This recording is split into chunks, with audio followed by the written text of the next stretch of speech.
Ouais, comme promis, je fais ce petit tour du X6.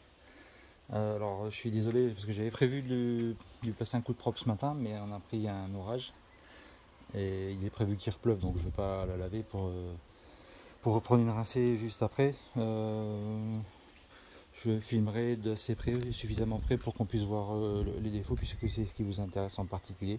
Donc voilà, j'attaque le petit tour.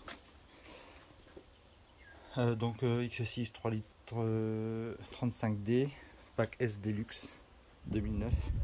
Je viens de passer les 150 000 km avec. Donc, comme je vous l'ai dit, ou je sais pas si je vous l'ai dit parce que j'ai tellement de contacts que je ne sais plus exactement ce que j'ai dit à qui. Donc je l'ai acheté il y a 4 mois, je le revends parce qu'il rentre pas dans le garage, il manque 3 cm. Et plutôt que de le voir s'abîmer dehors, je préfère le remettre en vente et acheter moins gros. Voilà, donc je l'ai acheté en janvier, je l'ai payé 20 000 dans l'état, j'ai parcouru moins de 2000 km avec. Donc je fais un tour global et après j'irai dans le détail.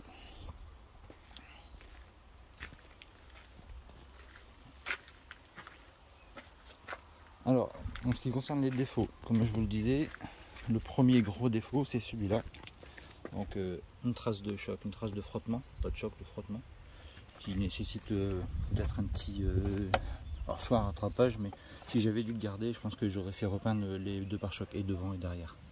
Parce qu'il n'y a vraiment que ça qui est impactant sur le véhicule, qui est visible et qui est désagréable.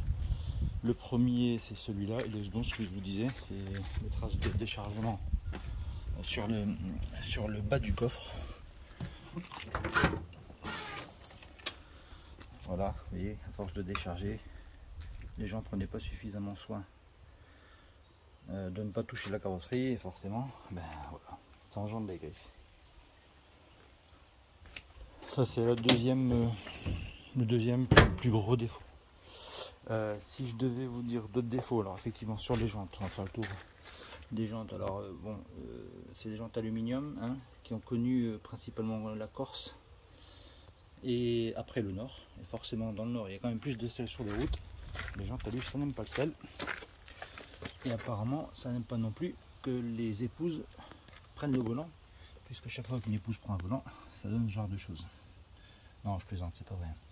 Ça arrive à tout le monde.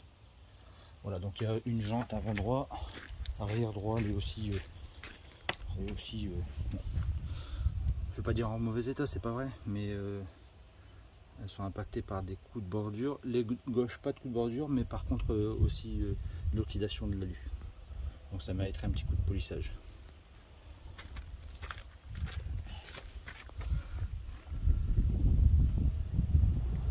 Voilà. Donc les deux gauches, elles ne sont pas touchées en fait.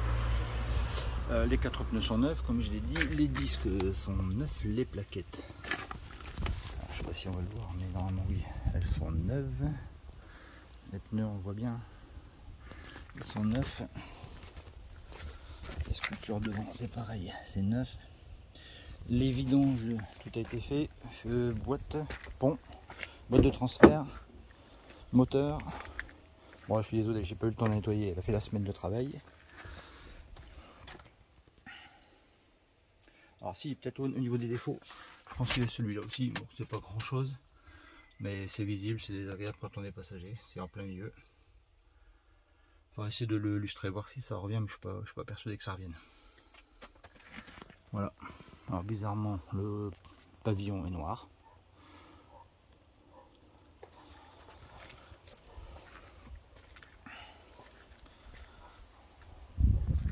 Au niveau des places arrière, c'est un 4 places, hein, pas un 5, attention, faut le savoir.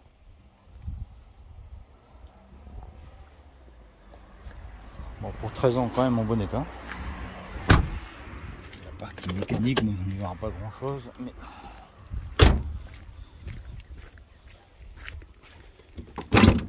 alors j'ai pas mal de factures avec. Hein.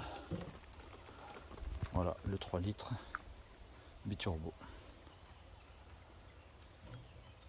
286 chevaux d'origine.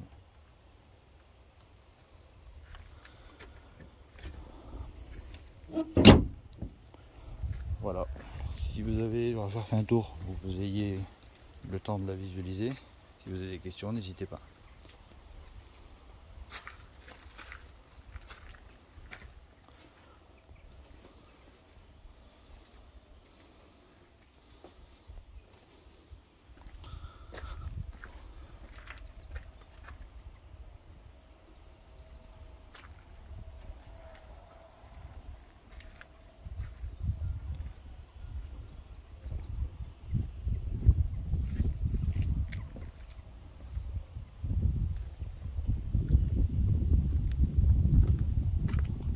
Voilà, bon visionnage.